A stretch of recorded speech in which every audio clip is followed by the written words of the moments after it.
Hey all, thanks for joining me on the That Old Panda channel. We got the new video coming out. This is for Silent Hill 4, The Room. After a number of live streams, I was actually able to play it and complete it as part of the road to completing all of these items that I'm doing this year in preparation for speedrunning next year. So I never played it before. I wasn't even around, or I didn't care much for the release of it when it came out. I think I played Silent Hill 3, and then I looked for other things that were coming out.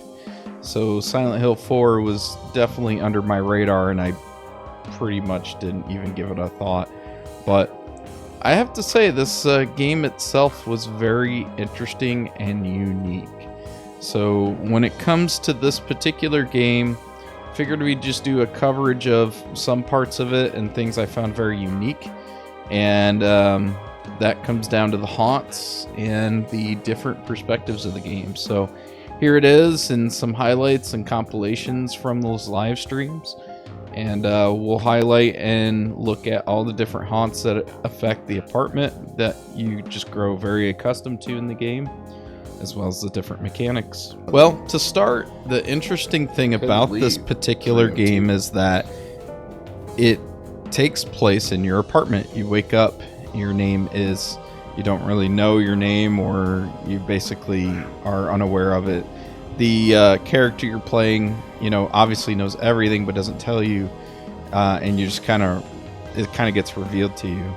But essentially, you wake up and you're stuck. You can't go anywhere outside of your apartment.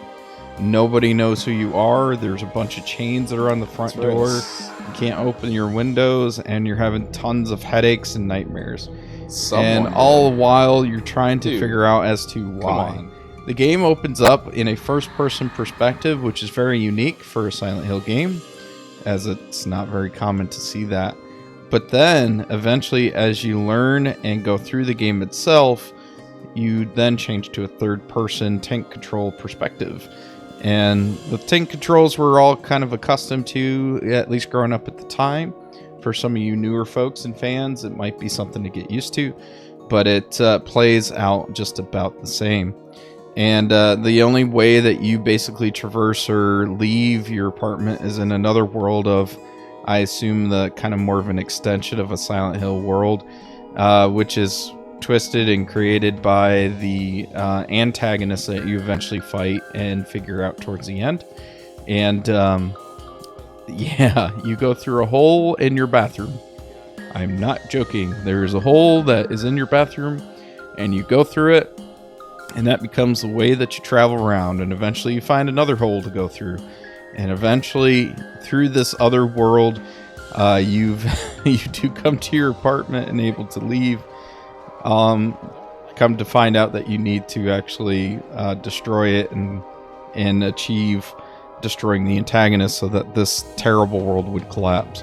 You have a weird fascination with your neighbor, and you find out a bit more that Sunderland from Silent Hill 2 essentially owns the apartment building as your superintendent, and he's really freaking weird. Also, the Event Horizon core makes an appearance, which is very interesting. Anyway, so that's the game in a nutshell. Let's take a look at all the different haunts, and then, yeah, mark it off the list as we continue to move forward into speedrunning territory. God, ew.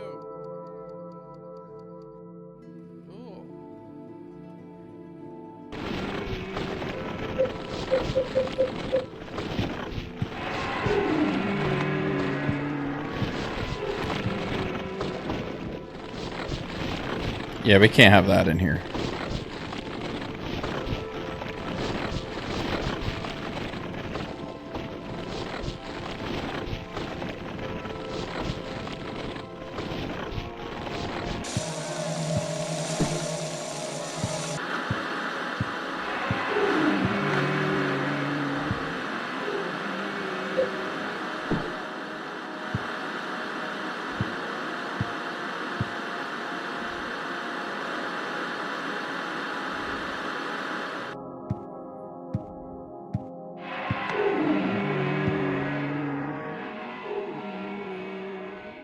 Oh, man.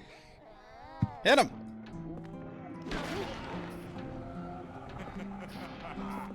Come on, we're so close. There it is. Get him again. Get him again.